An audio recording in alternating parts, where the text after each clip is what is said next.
다윗 공동체의 승리, 다윗 공동체의 승리.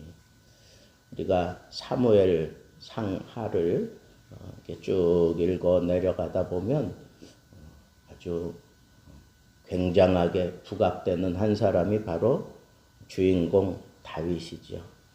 그 다윗, 그러니까 다윗이 초반부에는 항상 홀로 모든 승리를 다 이루어내요. 골리앗과의 싸움에서도 그렇고 또 메랍을 얻기 위해서 가서 혼자 모든 수행을 하고, 그래서 그냥 홀로 빛나는 다윗의 모습을 볼 수가 있어요.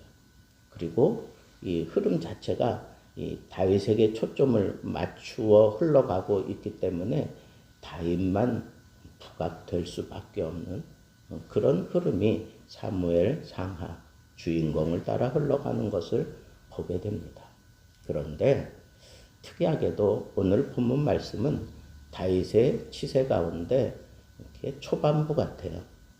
그런데 그 치세하는 동안에 다윗이 전쟁에 어느 순간인가 이렇게 피곤해짐을 느끼는 그때가 온 거예요. 물론 상대하는 적이 워낙 막강한 거인족이기 때문에 그럴 수도 있지만, 오늘 저는 이 본문 말씀을 쭉 읽으면서 다윗이 다윗다울 수 있었던 것은 바로 그의 부하들의 역할이었다라고 하는 이 사실을 아주 강하게 제가 받았습니다. 그래서 피곤할 때 아비새가 다윗을 도와서 그 적장을 물리치잖아요. 그 적장이 들고 있었던 그 창 무게만 달아도 3.4kg예요. 그걸 들고 싸우는, 그리고 최신식 무기를 들고 있는 거죠. 그 당시로 봐서는. 그런데 그런 최신식 무기, 그리고 거인이에요. 그리고 이 싸움에 능한 이 블레셋 사람들은 전쟁에 나가면 적장 나와라, 나와 단판을 내자, 뭐 이런 식의 싸움을 좋아했잖아요. 그러니까 그런 싸움을 위해서 특별히 훈련된 사람들, 그런 사람들이 지금 다윗과 맞닥뜨려졌는데, 다윗이 피곤함을 느낄 정도로 상대가 아주 강했어요.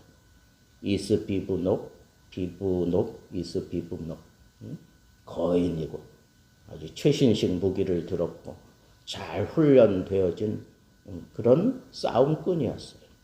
그러니까 다윗도 골리앗과 싸울 때처럼 뭐 그렇게 아주 신치를 귀몰한 그런 물맷돌이 나왔거나 뭐 이런 것도 아니잖아요. 그간에 쌓아왔던 어떤 전쟁 경험을 토대로 해서 이렇게 싸움을 하는 다윗에게 이렇게 피곤하다라고 하는 것은 힘에 벅차다 그런 뜻이에요. 뒤로 밀려난다 그런 뜻입니다. 여러분, 뒤로 밀려나다가, 힘에 벅차게 뒤로 밀려나다가 그냥 적이 휘두르는 최신식 무기에 그냥 죽을 수도 있는 그런 상황에 아비새가 등장해서 아비사가 다윗과 함께 싸워서 이 이스비브녹을 해결해 버립니다. 또 다른 싸움, 고비라고 하는 곳에서 두 번 싸우게 되는데, 거기서 이 거인족의 아들이라고 그렇게 표현되어지는 그 삽과 싸우게 되죠. 근데 그때는 다윗이 아닌 십부개가 그 문제를 해결을 해요. 그 다음에 엘하나는 골리앗의 아우 라흠이, 이 사람이 들고 있었던 그 배틀채 같은 창을 든 용사였어요. 그 집안 내력인 것 같아요. 그죠? 골리앗, 그리고 그 아우 라흠이 다 거인족이고, 뭐, 싸움에 능한 그런 훈련된 그런 싸움꾼이고, 그런데 그가 들고 있었던 이게 뭐 무기 같지도 않은 이 배틀체 같은 걸 들고 나와서 사람들을 그냥 박살내는. 그런데 그때에도 다윗의 부하 가운데 엘하나니 물리치게 되죠. 그 다음에 육발가락을 다 가지고 있는 그런 거인, 기형적인 모습이죠. 그러니까 저는 오늘 말씀을 이렇게 쭉 보면서 이 무기만 이렇게 기형적으로 발전하는 게 아니라 사람도 이렇게 기형적으로 그렇게 막 거대해지고 혐오감을 느끼게 만드는 그런 모습으로 싸움에는 저같이 얼굴 아주 그냥 샌님 같은 그런 얼굴보다는 우락부락하고 막 혐오스럽고 그런 사람들이 상대방에게 위협을 주는 거 아니에요? 그러니까 그런 식으로 그냥 계속 발전되어 가고 있는 그런 모습이 적의 모습이라면 우리들의 모습은 어쩌면 다른 특별한 게 없어요. 그냥 다윗의 공동체 일원이다 이거밖에 없는 거예요. 근데 요나단이 그 기형적인 모습을 가지고 있는 혐오감을 주는 그 거인을 해결해 버립니다. 저는 오늘 말씀을 읽으면서 다윗이 이제는 이렇게 피곤함을 느끼는 그런 때구나. 그러한 때구나라고 하는 걸 느꼈고, 또 하나는 그러나 다윗 곁에는 이렇게 훌륭한 장수들이 있었다는 거예요. 더욱더욱 그 공동체가 탄탄해지고 결속력이 있는 그런 공동체의 모습을 우리에게 보여주고 있구나라고 하는 것을 느끼게 되는 거예요. 적이 점점 그렇게 기형적으로 기하급수적으로 막 그렇게 변해갈 때 또 다윗 공동체 안에는 또 그를 대적하고 해결할 수 있는 그런 영웅이 거기 공동체 안에 있었다라고 하는 것을 알 수가 있다는 거예요. 이런 영웅들의 활약을 우리가 보면 첫째는 다윗을 이스라엘의 등불로 여겼다는 거예요. 다윗이 무너지면 이스라엘도 무너진다라고 그렇게 여겼다는 거죠. 그렇게 충성했다는 걸 말하는 거예요. 두 번째는 이 피곤한 다윗을 도왔다는 거예요. 피곤한 다윗을 도왔다. 여러분, 이 지도자가 피곤함을 느낄 때 돕기보다는 그를 짓밟고 올라서려고 하는 그러니까 무신들이 대체적으로 그렇지 않아요?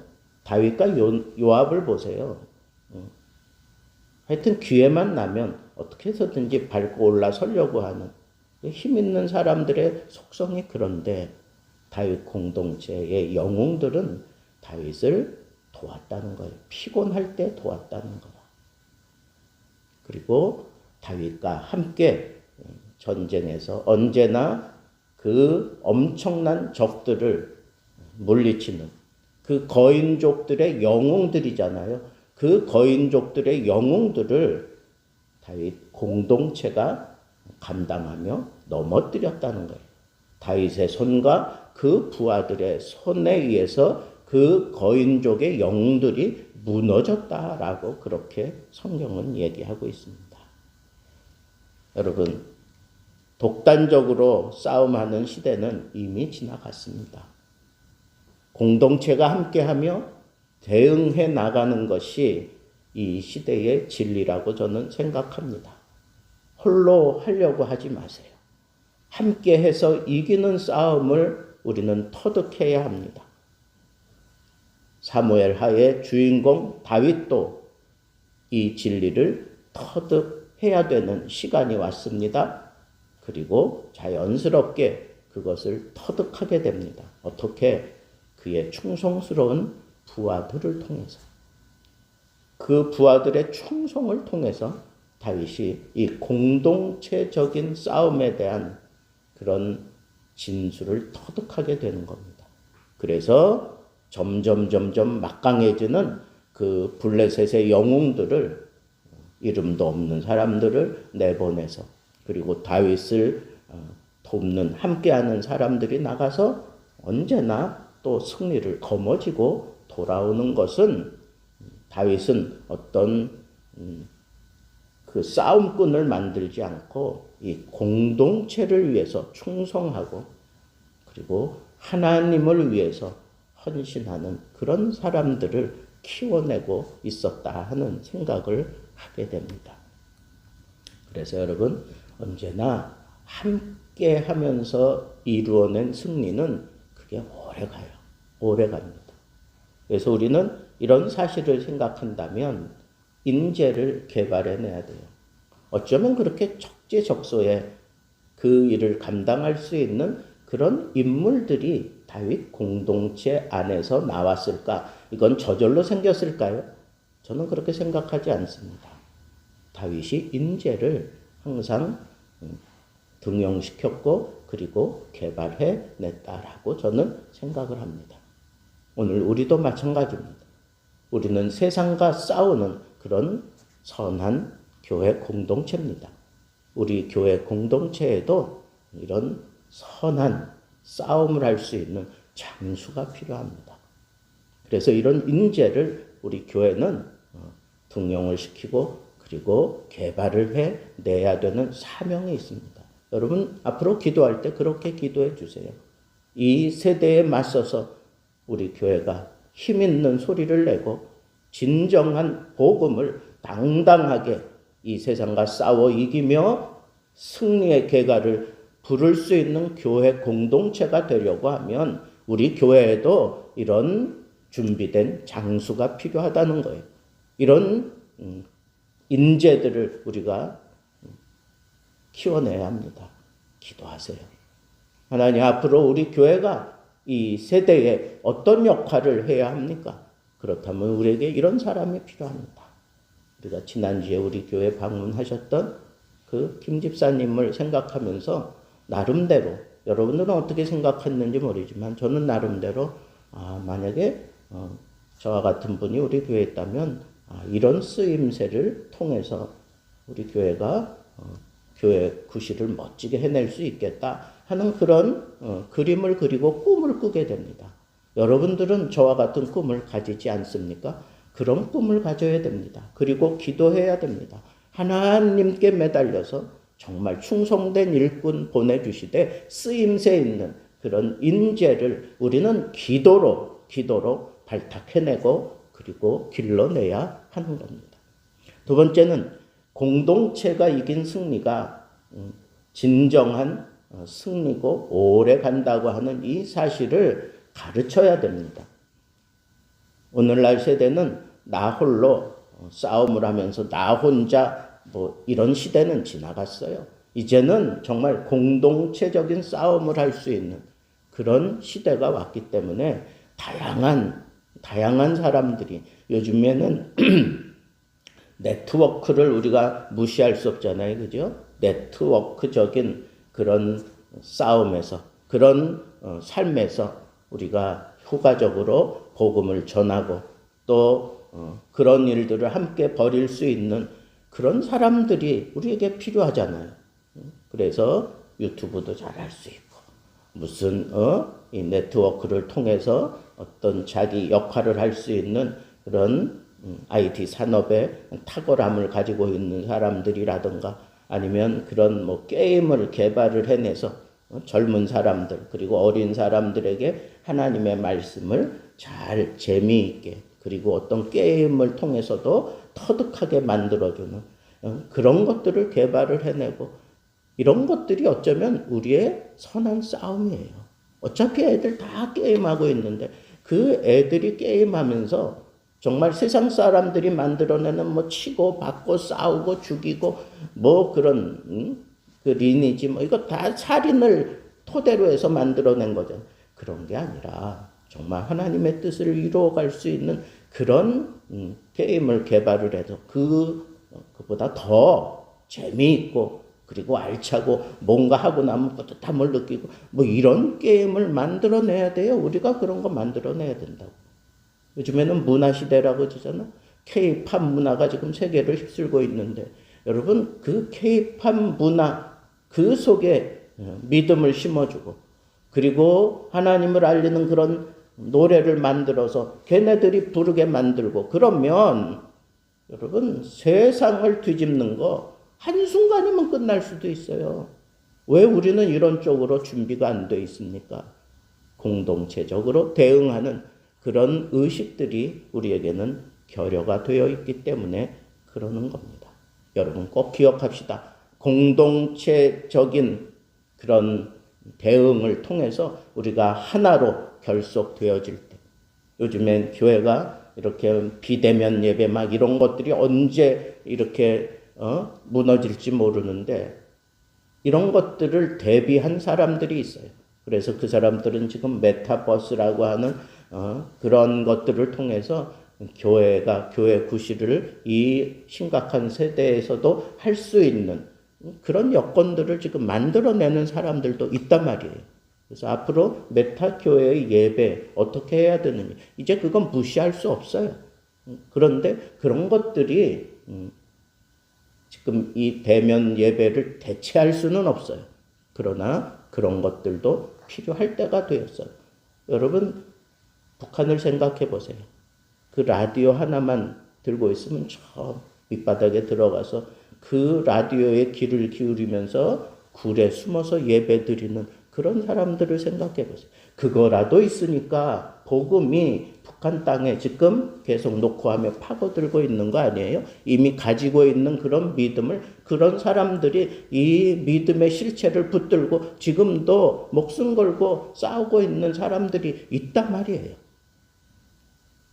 이런 산업을 우리가 무시할 수 없다면 우리 공동체적으로 하나가 돼야 돼. 이런 것들을 누가 좀 기획을 하고 풀어갈 수 있는 그런 탁월한 솜씨 있고 그런 지혜가 있는 사람들이 우리 교회에 필요하다는 것. 우리는 선한 싸움을 싸워야 돼요. 새 예루살렘에 모일 때까지. 여러분이 이 시대를 읽고 이 흐름을 따라 공동체적으로 반응할 수 있는 멋진 영웅들이 되기를 바라고 그런 사람들을 우리 교회에 보내달라고 기도하고 개발을 해내 하나가 된 모습으로 세상과 싸워 승리할 수 있는 선한 일꾼들 되기를 우리 주님의 이름으로 축복합니다. 설라경 집사님 예물 드렸습니다. 기도하겠습니다.